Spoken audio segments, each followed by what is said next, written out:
हिसाब दिल रहने दो। Last episode. बैठ जाओ। इस मौसम में सिर्फ चाय ही की ज़रूरत नहीं होती, एक दूसरे का साथ और कुर्बत भी बहुत मायने रखती है। चाय तो बाद में भी मिल सकती है, मगर एहसास के लम्हे दोबारा हाथ नहीं आते। उसने उर्वा का हाथ छोड़े बगैर इसे वापस चेयर पर बिठा दिया था और उर्वा की जैसे कुव्वत गोयाई मुंजमद होकर रह गई थी। इस वक्त मेरे हाथ में चाय का कप नहीं, बल्कि तुम्हारा हाथ दिलकश लग रहा है, और इस मौसम की सारी रंगीनी, सारा लुत्फ़ तुम्हारे इस खूबसूरत हाथ के लम्स में सिमट आया है। अब तुम बताओ कि इस हाथ को छोड़कर एक बेजान कप की कैसे ख्वाहिश कर लूँ। आरफीन और उर्वा की कुर्सियाँ एक दूसरे के आमने सामने बिछी हुई थी। वो दोनों रूबरू बैठे हुए थे और इसका हाथ वो अपने दोनों हाथों में दबाते हुए बगौर इसकी मखरूती उंगलियों और तरसे हुए नाखूनों को देख रहा था। तुम्हारे हाथ बहुत खूबसूरत है उर्वा, अगर कभी इस हाथ पे मैं अपना दिल रख दूँ तो कैसा लगेगा। वह इसकी शफाफ गुलाबी हथेली फैलाते हुए बोला था। उर्वा ने चाँक कर इसे देखा। बोलो ना उर्वा, क्या मैं इस हाथ पर अपना दिल रख सकता हूँ। अब की बार इसके लहजे में बेकरारी से मटाई थी। सर, मेरे इस हाथ की इतनी औकात कहाँ कि इस पर कोई अपना दिल रखते। ये हाथ एक गरीब मुफलिस लड़की का हाथ है। ये हाथ बहुत से लोगों से भीख मांग चुका है। बहुत बहुत हकीर है ये। और आप? वो कुछ कहते हुए चुप हो गई थी। मैं इससे ज़्यादा हकीर हूँ उर्वा।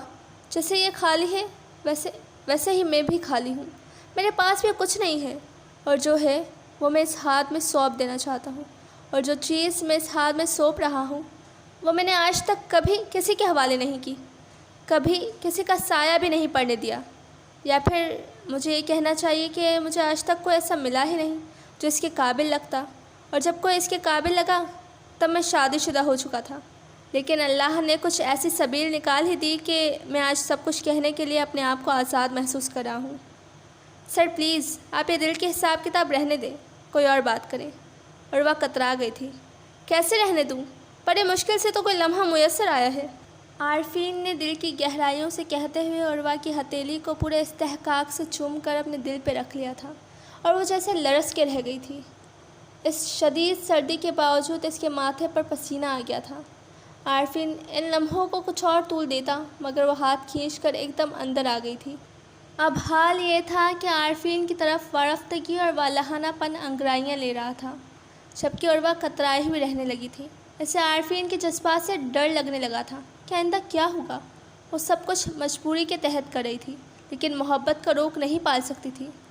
बेहतर यही था कि इनके रिश्ते के रंग कच्चे रंग ही रहते।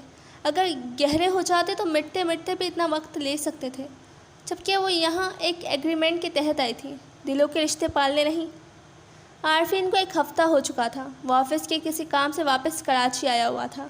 यहाँ का सारा काम मैनेजर साहब ने संभाला हुआ था, और वक्तन फ़वक्तन राबिया शिराज़ी भी ऑफ़िस का चक्कर लगाती ही रहती थी।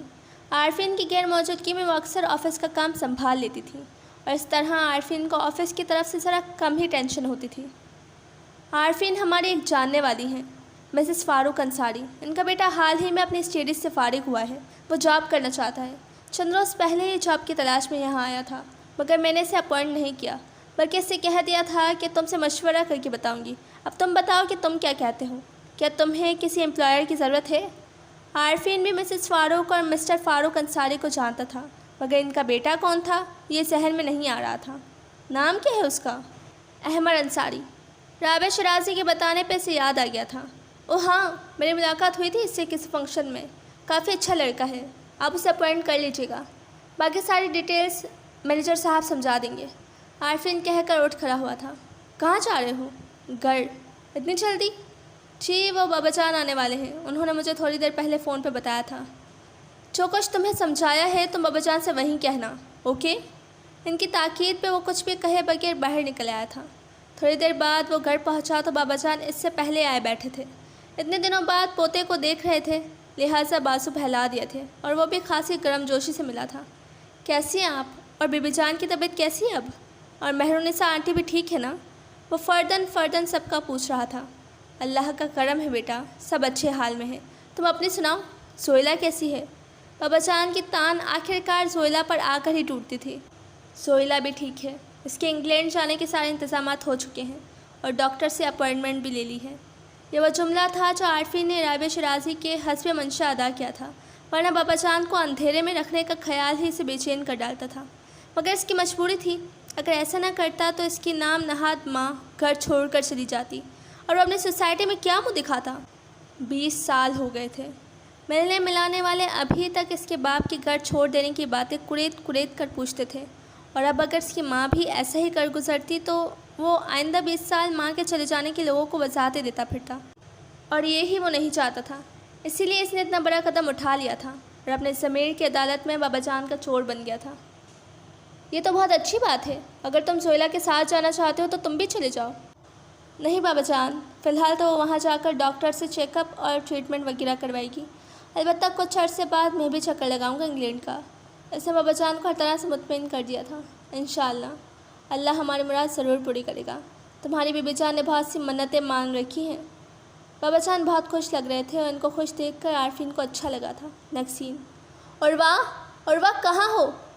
واپس گھر آتے ہی عارفین نے اسے پکارنا شروع کیا تھا۔ نہ جانے کب اور کیسے اس میں روایتی شوہروں جیسے جراثیم پیدا ہونا شروع ہو گئے تھے۔ وہی انداز و اطوار، وہی لپک، وہی بےتابیاں تھیں اس میں، کیونکہ پہلے کبھی بھی اس نے ایسی حرکتیں نہیں کی تھیں، لیکن عروہ کے معاملے میں وہ سچ مچ ایک مشرقی خواہشات رکھنے والا مرد اور شوہر ثابت ہو رہا تھا۔ عروہ اسے ڈھونڈتے ہوئے اوپر بیڈ روم میں چلا آیا تھا، لیکن اسے بستر میں لیٹا دیکھ کر ٹھٹک کر اندر آ گیا تھا۔ اس نے عروہ کے چہرے سے آہستگی سے کمبل ہٹایا تھا اور اس کی نظریں عروہ کے سیاہ گھنے اور دراز بالوں میں الجھ کر رہ گئی تھیں۔ اس کے بال پورے بیڈ کا احاطہ کیے ہوئے تھے اور خود وہ گہری نیند سو رہی تھی، لیکن اس کے بالوں کی خوبصورتی ایسی تھی کہ عارفین انہیں چھونے سے خود کو روک نہیں پایا تھا۔ وہ آج پہلی بار اس کے بالوں کو کھلے ہوئے دیکھ رہا تھا۔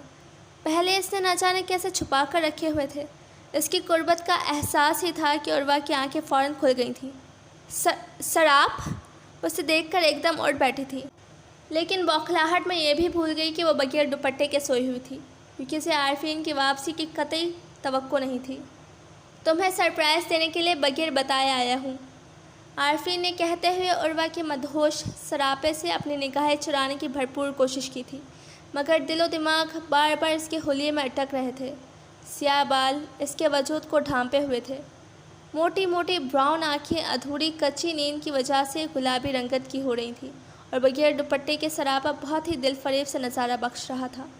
اور وہ اس کی نظروں کا بدلا ہوا رنگ دیکھ کر فوراً سامنے سے اٹھ گئی تھی اور لپک کر اپنا دوپٹہ اوڑھ لیا تھا، مگر اس وقت تو وہ کترا گئی تھی، لیکن رات جب وہ اس کے پہلو میں لیٹی تو دل بے تحاشا دھڑک رہا تھا۔ حالانکہ پہلے بھی اتنے عرصے سے وہ ایک ہی بیڈ شیئر کرتے آ رہے تھے، لیکن آج عروہ کے لیے بیڈ بھی جیسے پل صراط بن گیا تھا۔ نہ لیٹ سکتی تھی نہ وہاں سے اٹھ سکتی تھی۔ وہ دم سادھے کروٹ بدل کر سونے ہی والی تھی کہ عارفین نے اسے بازوؤں کے گھیرے میں لے کر قریب کر لیا تھا۔ سر پلیز، بے ساختہ احتجاج ابھرا۔ ڈونٹ وری یار، ہم میاں بیوی ہیں۔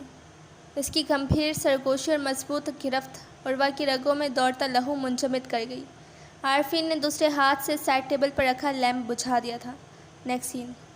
صبح فجر کی نماز کے بعد دعا کے لیے ہاتھ اٹھائے تو سب کے لیے دل کھول کے دعا کی تھی، لیکن جب اپنے لیے کچھ مانگنے کی باری آئی تو اس کی آنکھوں میں آنسو آ گئے تھے، اور آہستہ آہستہ اس کے آنسو ہچکیوں میں بدل گئے۔ وہ بلک بلک کر رونے لگی تھی۔ اس کا جی چاہ رہا تھا کہ وہ دھاڑے مار مار کے روئے۔ آج عارفین کی قربت کیا پائی تھی کہ ساتھ ہی کچھ کھونے کا دھڑکا بھی لگ گیا تھا۔ موسم بہار میں بھی اسے خزاں کی آمد کا خوف اپنے گھیرے میں لے چکا تھا۔ اس کا دل عارفین کے والہانہ چاہتوں سے بھی انکاری تھا۔ وہ ہر چاہت، ہر جذبے سے انکاری ہو رہی تھی، کیونکہ اسے پتہ تھا کہ انجام بہت برا ہوگا۔ آج اس کی آنکھیں ہی نہیں، دل بھی رو رہا تھا۔ اس کی دھڑکنیں بہت شفاف آہٹیں سن رہی تھیں، لیکن اس کی سوچوں اور خدشوں سے ہٹ کر عارفین کچھ مطمئن تھا، کیونکہ وہ کوئی فیصلہ کر چکا تھا اور اس پر پرسکون تھا۔ کیا بات ہے عروہ، تم روتی رہی ہو کیا؟ وہ آفس جانے کے لیے تیار ہو رہا تھا اور وہ نظریں جھکائے اس کی تیاری میں اس کی ہیلپ کر رہی تھی، جب بے ساختہ عارفین کی نظر اس کی سرخ ناک اور سوجے ہوئے پپوٹوں سے ٹکرائی تھی، اور وہ اس کی ٹائی میچ کر کے رکھ رہی تھی۔ اس کے سوال پر رخ پھیر گئی تھی۔ عروہ ادھر دیکھو میری طرف۔ اس نے دونوں ہاتھوں سے اس کے کندھے تھام کر اس کا رخ اپنی سمت پھیرا تھا۔ کیا بات ہے، تم چپ کیوں ہو؟ عارفین نے دائیں ہاتھ سے اس کا چہرہ اونچا کیا۔ عروہ کے آنسو آنکھوں سے رخساروں تک کا سفر طے کرتے آئے تھے۔ کیا کچھ غلط ہو گیا ہے؟ عارفین کا لہجہ بے حد سنجیدہ ہو چکا تھا۔ لیکن اس سے پہلے کہ وہ مزید کوئی سخت بات کرتا، عروہ بساختہ اس کے سینے سے لگ کے بلک بلک کے رو پڑی تھی، اور وہ اس کے ہچکیوں سے لرزتے وجود کو کتنے لمحے بس دیکھتا رہ گیا تھا۔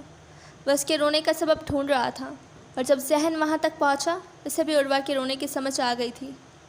جب ہی اس کے گرد بازو حمایل کرتے ہوئے اس کی کمر کو ہلکے سے سہلایا تھا۔ دیکھو، تم ابھی سے اپنے آپ کو پریشان مت کرو، انشاءاللہ اللہ بہتر حل نکالے گا۔ میں وعدہ کرتا ہوں میری جان، میں تمہارے ساتھ ہوں۔ اب ہمارا رشتہ کاغذی رشتہ نہیں ہے، اب تم میری زندگی میں شامل ہو چکی ہو۔ میں تمہیں اتنی آسانی سے اپنی زندگی سے الگ نہیں کر سکتا۔ مجھے اپنے لیے اور تمہارے لیے کوئی اسٹینڈ ضرور لینا پڑے گا، اور میں انشاءاللہ ایسا ضرور کروں گا۔ ڈونٹ وری پلیز، چپ ہو جاؤ، رونے سے کچھ اچھا نہیں ہوگا۔ وہ اس کے بالوں کو تھپکتے ہوئے اسے تسلی دے رہا تھا، اور وہ مشکل اپنے آپ کو سنبھالتے ہوئے پیچھے ہٹ گئی تھی۔ پلیز عروہ، اتنی ٹینشن مت لو۔ پانی پتھروں اور پہاڑوں کے درمیان سے بھی اپنی راہ بنا لیتا ہے اور گزر جاتا ہے، اور اسی طرح اگر رشتہ اور جذبہ سچا ہو تو وہ بھی پوری دنیا، پورے معاشرے میں اپنا آپ منوا لیتا ہے۔ ہمارا رشتہ ناجائز نہیں ہے، ہم میاں بیوی ہیں، ہمارا تعلق کبھی نہیں ٹوٹے گا، اور جس چیز سے تم ڈر رہی ہو میں اس چیز پہ مطمئن ہوں۔ مجھے خوشی ہوگی کہ تم میرے بچے کی ماں بنو گی، اور یہ بچہ ہی ہوگا جو ہمارے رشتے کو مزید مضبوط بنائے گا۔ ایک دن تمہارے گھر والے اور میرے گھر والے اس حقیقت کو قبول کرنے پر مجبور ہو جائیں گے۔ البتہ جس غلط طریقے سے اور غلط پلاننگ سے یہ سب کچھ ہوا ہے وہ واقعی معافی کے قابل نہیں ہے، لیکن پھر بھی میں وقت آنے پر تمہارے گھر والوں سے خود ہاتھ جوڑ کے معافی بھی مانگوں گا، اور سب کچھ سچ سچ بھی بتاؤں گا۔ لیکن پلیز تم بس کچھ مت کرنا، صرف اور صرف میرا ساتھ دینا، وقت اور حالات کے دھارے کو سمجھنے کی کوشش کرنا، پلیز میری خاطر۔ عارفین نے اسے بہت طریقے سے سمجھانے کی کوشش کی تھی، لیکن پھر بھی اس کے دل کا خوف اور دھڑکا کم نہیں ہوا تھا۔ البتہ وہ روتے روتے چپ ضرور ہو گئی تھی۔ نیکسٹ سین۔ ارے مام، آپ بے فکر رہیں، سب کچھ ہمارے خواہش کے مطابق ہی ہو رہا ہے۔ عارفین آج کل اس کے آگے پیچھے پھر رہے ہیں، لگتا ہے اس پہ فدا ہو چکے ہیں۔ بس سمجھے ہمارا کام ہو ہی جائے گا۔ سہیلہ یہاں کی ساری صورتحال رابعہ شرازی کے گوش گزار کر رہی تھی۔ کیا تمہیں اندازہ ہے کہ ان کے بیڈ روم کے اندر کے کیسے تعلقات ہیں؟ ایک دوسرے کے قریب بھی آتے ہیں یا نہیں؟ یا پھر وہ دونوں ناٹک کرتے پھر رہے ہیں؟ رابعہ شرازی کو عروہ کی طرف سے کوئی ڈر نہیں تھا، کیونکہ انہوں نے ہر طرح سے وارن کر کے بھیجا تھا۔ البتہ اصل پرابلم عارفین کی طرف سے تھا کہ کہیں وہ ہی ڈنڈی نہ مار جائے۔ ارے مام، آپ بھی پاگل ہیں شاید، ذرا سوچئے، آگ کے اوپر اگر پانی رکھ دیا جائے تو وہ ضرور ابلے گا۔ اسی طرح مرد اور عورت کا تعلق بھی آگ اور پانی جیسا ہی ہے، یا تو آگ پانی بن جاتی ہے یا پھر پانی آگ بن جاتا ہے۔ سہیلہ نے رابعہ شرازی کو معنی خیز اشارہ دیا تھا۔ وہ اچھی طرح سمجھ گئی تھی۔ اوکے، پھر ٹھیک ہے، اور تم سناؤ، لندن جانے کی تیاری مکمل ہے؟ یس مام، سب کچھ مکمل ہے، بس گڈ نیوز کا انتظار ہے۔ سہیلہ بیزار ہوئی تھی۔ ارے مائی سن، گھبراؤ مت، انشاءاللہ سب کچھ تمہارے لیے تو ہے۔ انہوں نے اسے تسلی دی تھی، اور سہیلہ خاموشی سے سب کچھ سنتی رہی۔ وہ سچ مچ اپنے فرینڈز اور پارٹیز سے دور ہو کر بور ہو گئی تھی، اور جلد از جلد یہاں سے نکلنا چاہتی تھی۔ اب اس کا ٹارگٹ انگلینڈ گمنا تھا، اس کے دیگر رشتہ دار بھی وہاں تھے، اور اس کے عیاش قسم کے کزن اس کا بے چینی سے انتظار کر رہے تھے۔ نیکسٹ سین۔ ٹھیک 2 ماہ بعد ہی عروہ کو اپنی کنڈیشن بدلی ہوئی لگنے لگی تھی۔ اس کے کام کاج کرنے میں سستی اور کھانے پینے میں بیزاری آ گئی تھی، اور بہت سی چیزیں ایسی تھیں جنہوں نے اسے ڈاکٹر سے چیک اپ کروائے بغیر ہی مشکوک کر ڈالا تھا۔ وہ تو بری طرح سہم گئی تھی، جبکہ عارفین کا دل پھول کی مانند کھل اٹھا تھا۔ وہ شام ہوتے ہی اسے ڈاکٹر کے پاس لے گیا تھا، اور پھر مثبت رپورٹ ملنے پر اس کی خوشی کی انتہا نہیں رہی تھی، اور رفتہ رفتہ اس خوشی میں سہیلہ اور رابعہ شرازی بھی شریک ہو رہی تھیں، اور عارفین نے خوشی کے مارے بابا جان کو بھی فون کر ڈالا تھا۔ مبارک ہو بابا جان، آپ پردادا بننے والے ہیں۔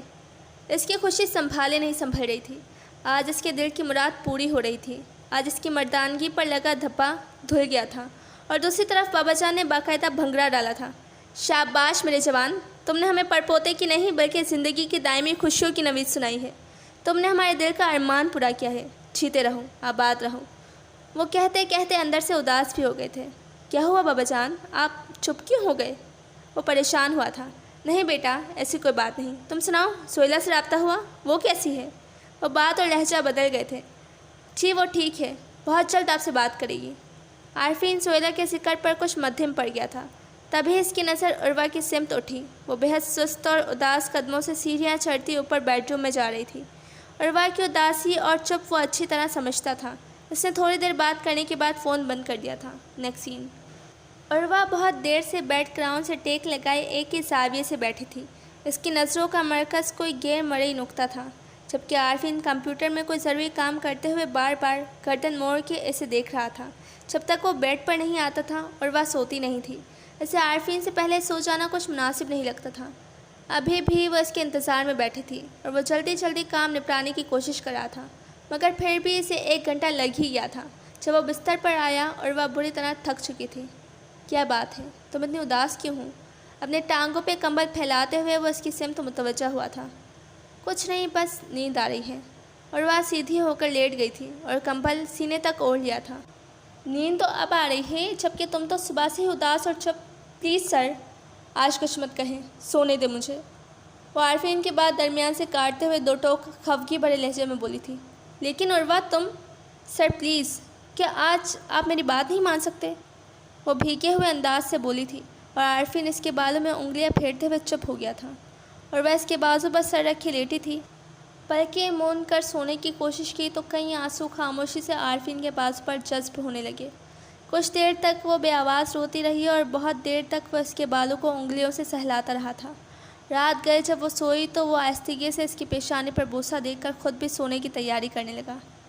इस खुशखबरी के फ़ौरन बाद ही जोइला इंग्लैंड चली गई थी और अब घर में वो दोनों अकेले ही होते थे। उर्वा की प्रेगनेंसी के चंद रोज़ बाद अचानक उर्वा की अम्मी और बहरोज़ भाई ने उर्वा से एक बार घर आने की फरमाइश की थी। वो लोग इससे मिलना चाहते थे। इसके बगैर उदास थे और उदास तो उर्वा भी थी। लिहाजा इसके मूड के पेश नज़र आरफीन ने इसे जाने की इजाज़त दे दी थी, लेकिन उर्वा कुछ हिचकिचा गई थी। बेशक अभी वो जिस्मानी लिहाज से प्रेग्नेंट महसूस नहीं होती थी और किसी को पता नहीं चल सकता था, लेकिन वो इस हालत में घर जाते हुए फिर भी डर रही थी। डोंट वरी यार, कुछ नहीं होगा। मैं भी 1 हफ़्ते के लिए कराची जा रहा हूँ, तुम भी मेरे साथ चलो। मैं तुमसे कांटेक्ट करता रहूँगा और 1 हफ़्ते बाद हम दोबारा वापस आ जाएंगे। लेकिन सर, मेरा इस हालत में घर जाना मुनासिब नहीं होगा। वह आमादा नहीं हो रही थी। देखो उर्वा, तुम्हें यहाँ आए हुए 4-5 माह हो चुके हैं, इसलिए तुम्हारे घर वाले तुमसे मिलने के लिए उदास और परेशान हैं और अभी तुम्हारी डिलीवरी में मज़ीद 6 माह बाकी हैं। तुम खुद सोचो, तुम अपने घर वालों को अगले 6 माह तक कैसे टालती रहोगी, जबकि मेरे ख्याल में तुम्हें इन दिनों इनसे मिल आना चाहिए ताकि अगले 6 माह तुम आराम से यहाँ गुजार सको। इस तरह तुम्हारे घर वाले भी मुतमईन हो जाएंगे और दोबारा तुम्हें इतनी जल्दी मिलने का इसरार भी नहीं करेंगे। फिर तुम ज़्यादा काम का बहाना करके आसानी से इन्हें टाल सकती हो। आरफीन का आइडिया हकीकतन काफ़ी अच्छा और हकीकत के करीब था। उर्वा को हौसला करना ही पड़ा था और फिर जाने से पहले इसने घर वालों के लिए थोड़ी बहुत शॉपिंग भी की थी।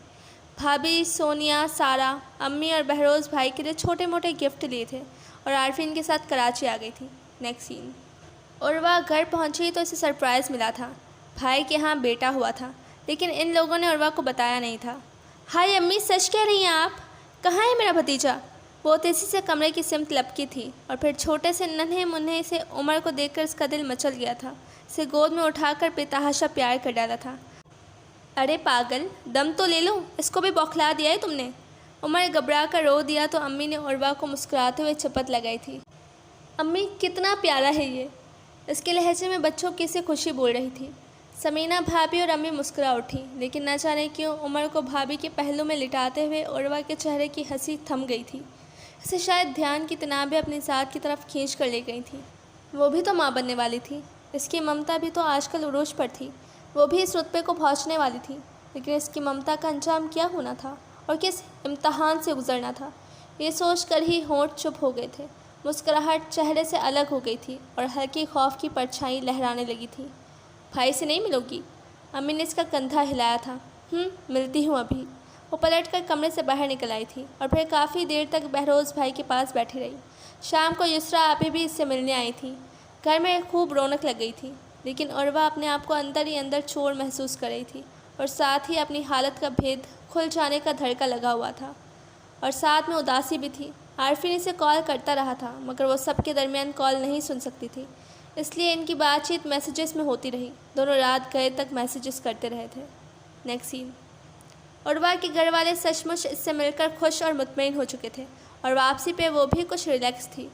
कैसा गुजरा 1 हफ़्ता? ट्रेन में बैठे तो आरफीन ने पहला सवाल यही किया था। डर डर के गुजरा है, वो एतराफ़ कर रही थी। ओ कम ऑन मेरी जान, इतना डरना भी ठीक नहीं होता। जितना डरोगी दुनिया इतना ही डराएगी। आरफीन ने मुस्कुराते हुए इसका हाथ पकड़कर आहिस्तेगी से दबाया था। ओह, आज तो क्यूटेक्स भी नज़र आ रही है। इसकी नज़र उर्वा की नाखूनों से टकराई तो बेसाख्ता दिलचस्पी का इजहार किया था और उर्वा झुम गई थी। ये क्यूटेक्स मैं सारा के लिए लेकर गई थी और इसी ने सिद्ध करके मेरे नाखूनों पर लगा दी। अच्छे लग रहे हैं, आइंदा भी लगाया करो। उसकी तारीफ़ पर नज़रें झुका गई थी। बाकी का सफ़र भी वो ऐसे छोटे छोटे बातों से कंफ्यूज करता हुआ आया था। अपने बच्चे का नाम क्या रखोगी? मेरा बच्चा? हाँ यार, तुम्हारा और मेरा बच्चा, चाहे वो दुनिया के किसी भी कोने में चला जाए, रहेगा तो मेरा और तुम्हारा ही ना। आरफीन की बात पर इसने चौंक कर देखा था। इसकी बात उर्वा के दिल को लगी थी। वाकई इसका बच्चा चाहे जहाँ भी रहता था तो इसका ही ना। अरे यार बताओ ना क्या नाम रखूँगी, इसने इसरार किया था। अगर मैं नाम रखूँ तो मैं रूहान नाम रखूँगी और इसका निक नेम हानी होगा। उर्वा मुस्कुराते हुए बता रही थी। नाइस यार, ये नाम बहुत अच्छा है। वह इसे मोहब्बत पाश नज़रों से देखकर बोला था और उर्वा अपने चेहरे पर इसकी बेताब निगाहों का रक्स महसूस करके चेहरा झुका गई थी। Next scene. ये 9 माह आरफीन ने उर्वा का पल पल ध्यान रखा था। इसके कई काम वो खुद कर देता था। इसके खाने पीने से लेकर सोने जागने और उठने बैठने पे भी भरपूर तवज्जो देता। आज भी वह इसे नाश्ता करवा के कमरे में बेड तक छोड़ के गया था। यहाँ तक कि इसे लेटने में सहारा दिया था और कंबल भी खुद ही इसके ऊपर ओढ़ाया था। कोई भी ज़रूरत हो तुम फ़ौरन मुलाजमा को रिंग कर देना और अगर कोई मसला कोई तकलीफ़ हो तो मुझे कॉल कर लेना। बाहर बहुत सर्दी है, नीचे मत आना। वो ऑफिस जाते हुए बार बार इसे ताकीद कर रहा था। सर आप आज ऑफिस मत जाएं, मेरा दिल घबरा रहा है, आप मेरे पास रहें। उर्वा ने आरफीन का बाजू आस्तीन से पकड़ लिया था। मेरी जान, मैं जल्दी आ जाऊंगा, बस थोड़ा सा काम है, सिर्फ 2 घंटे की बात है। वो इसका गाल थपक कर अपनी आस्तीन छुरा के उठ गया था। 2 घंटे बहुत होते हैं सर। वो रूहान सी हो गई थी। हाँ मैं जानता हूँ 2 घंटे बहुत होते हैं, लेकिन आरफीन भी बेबस था क्योंकि वो जिस प्रोजेक्ट पर काम कर रहा था आज इस प्रोजेक्ट का मालिक कराची से विज़िट के लिए आ रहा था, इसलिए आरफीन की मौजूदगी बेहद ज़रूरी थी। और वह मज़ीद कुछ भी कहे बगैर खामोशी से करवट बदल कर लेट गई थी और आरफीन भी मजबूरन उठकर बाहर निकल गया था। और वह का खदशा भी आखिर सच साबित हुआ था। तकरीबन आधे घंटे के बाद इसे दर्द से अपनी हालत गैर होती महसूस हुई थी। पहले तो वो ज़ब्त करके लेटी रही, लेकिन जब दर्द रगों को काटना शुरू किया तो बर्दाश्त का पैमाना छलक गया था। इसकी चीख सुनकर मुलाजमा भागती हुई ऊपर आई थी। ओ बेगम साहब, आप तो बहुत बीमार है। मुलाजमा पठानी थी, इसे देखकर घबरा गई थी। तुम फ़ोन करो सर को, इससे बमुश्किल से फ़ोन करने का कहा था। साहब जी, बेगम साहब बहुत बीमार है, बड़ा ख़राब हालत है बेगम साहब का। मुलाजमा के फ़ोन कॉल पे आरफीन उल्टे कदमों वापस घर भागा था, लेकिन इसे आते आते भी तकरीबन 30-40 मिनट लग गए थे। रात बर्फ़बारी हुई थी, इसलिए कई रास्ते ब्लॉक थे। जैसे ही इसने घर में कदम रखा, इसे उर्वा की रोने और चीखने की आवाज़ सुनाई दी थी, लेकिन इसके पहुंचने तक वो निढाल होकर हवास खो चुकी थी। उर्वा, उर्वा आंखें खोलो, वो घबरा चुका था। साहब, पहले ही बहुत देर हो चुका है, आप बेगम साहब को गाड़ी में डालो, हम सामान लेके आता है। मुलाजमा ने इसे मज़ीद देर करने से रोका था, तभी आरफीन इसे उठाकर तेज़ी से बाहर निकल गया था। Next scene. उर्वा डिलीवरी के बाद अभी होश में भी नहीं आई थी कि राबिया शराजी भी मरी पहुंच गई थी और जोइला को भी पता चल गया था। माशाल्लाह, बहुत ही प्यारा है मेरा पोता, राबिया शराजी ने सरशारी से कहा था, लेकिन आरफीन का ध्यान उर्वा की सिमत था। डॉक्टर, ये कब तक होश में आ जाएंगी? वो डॉक्टर के पीछे कमरे से बाहर निकल आया था। यह ड्रिप ख़त्म होने तक इंशाल्लाह वो होश में आ जाएंगी, ज़्यादा परेशान होने वाली बात नहीं है। डॉक्टर साहिबा ने इसे तसल्ली दी थी और वाकई आधे घंटे बाद वो होश में आ गई थी। मुबारक हो उर्वा, हमारे यहाँ बेटा हुआ है। आरफीन ने इसके करीब आते हुए बहुत मोहब्बत से बोला था और उर्वा के लब बेसाख्ता है कि इसे मुस्कुराहट को छू बैठे थे, मगर सिर्फ एक पल के लिए। आरफीन, तुमने अपने बाबा जान को बताया कि वो परदादा बन गए हैं? राबिया शराजी की आवाज़ पे उर्वा ने चौंक कर देखा था। वो कमरे के एक कोने में लगे सोफ़े पर बैठी थीं और बच्चा इनकी गोद में था।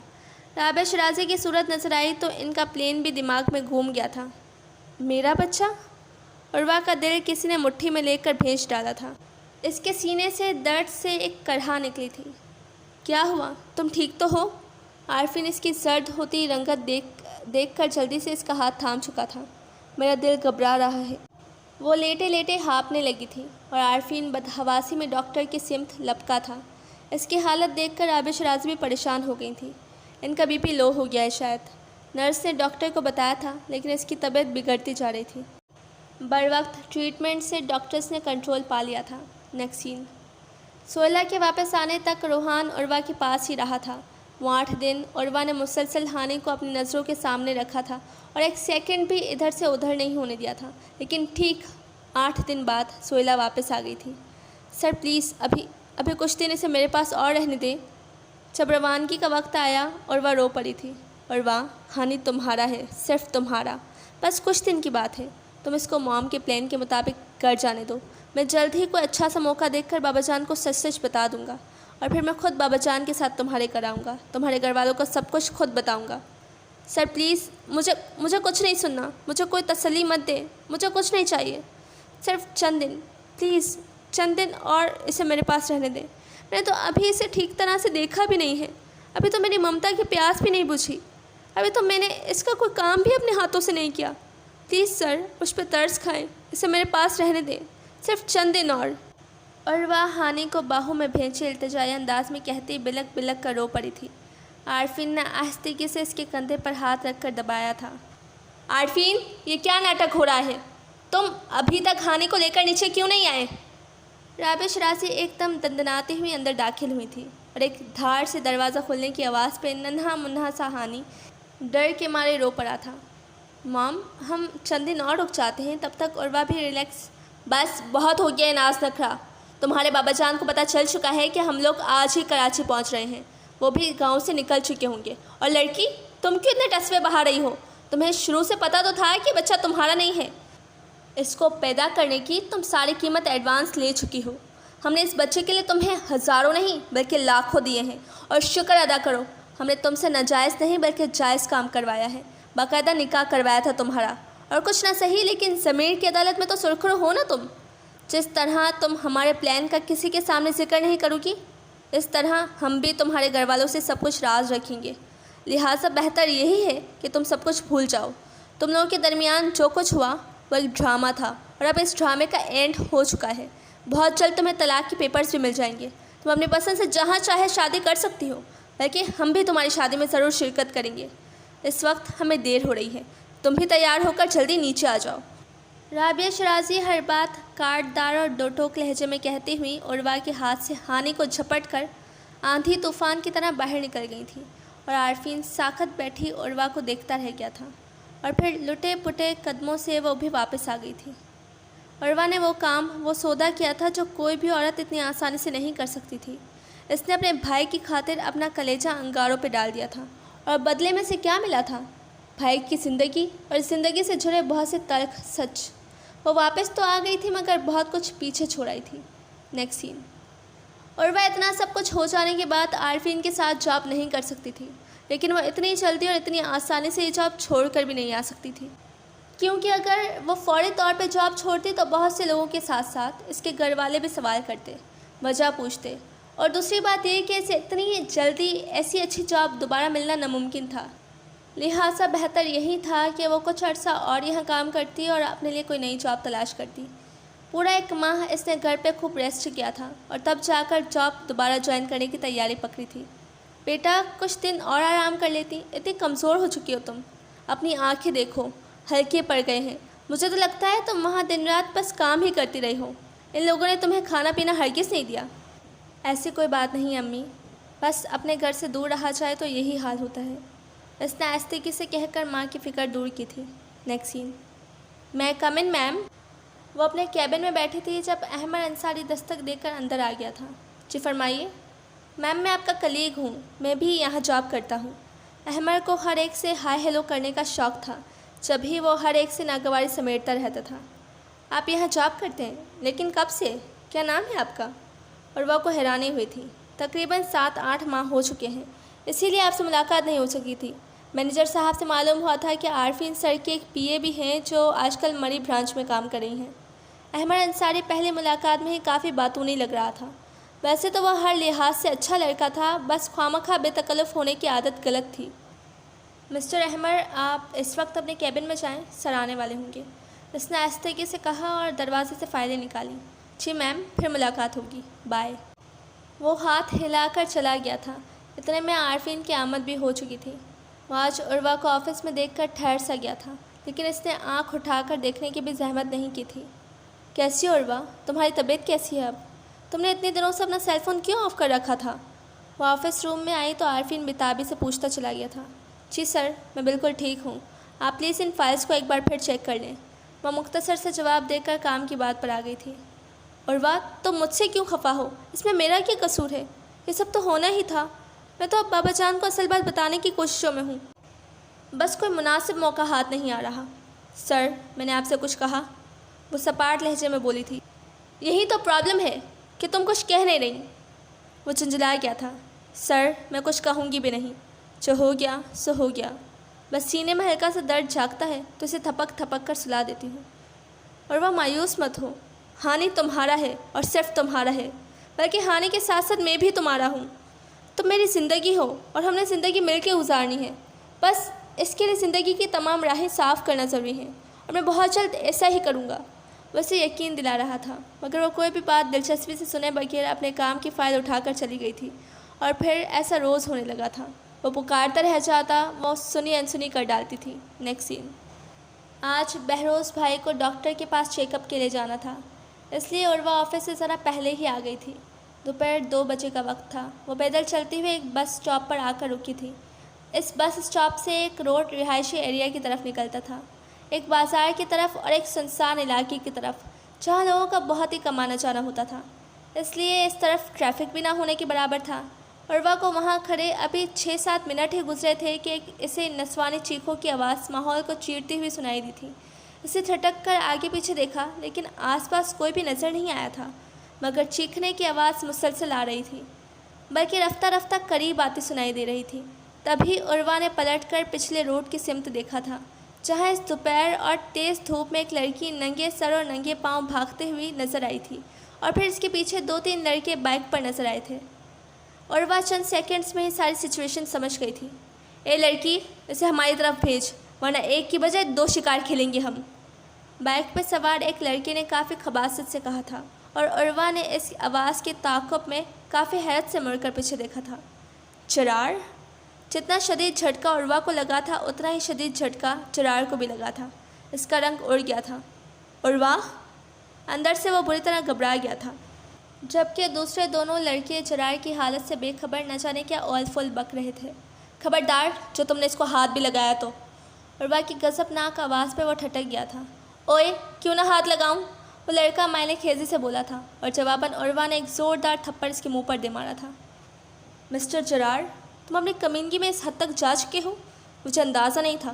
جی چاہ رہا ہے میں تمہارے منہ پہ تھوک کے چلی جاؤں۔ تم لوگوں کی عزت داؤ پہ لگاتے پھر رہے ہو؟ گھٹیا بے غیرت انسان، تمہیں ذرا شرم نہیں ہے کسی کی بہن اور بیٹی کی عزت پر ہاتھ ڈالتے ہوئے؟ وہ اس لڑکے کو تھپڑ مار کر سیدھی چرار کے سامنے آ کھڑی ہوئی تھی، اور ان دونوں لڑکوں کے ساتھ ساتھ وہ لڑکی بھی حیرت سے دیکھنے لگی تھی کہ وہ دونوں ایک دوسرے کو جانتے ہیں۔ عروہ، وہ یہ لڑکی، چرار سے کوئی بہانہ نہیں بن پڑا تھا۔